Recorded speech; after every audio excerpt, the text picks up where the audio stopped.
Tanam dia apa tanamnya? Tanam adik. Tanam adik sama Abang Raja. Abang Raja.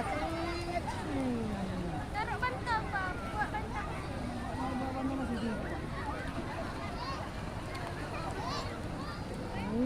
Habis rambutnya nanti tuh. Tanam. Tanam Abang Raja juga. Adik tanam ni. Ya Allah. Apa ni?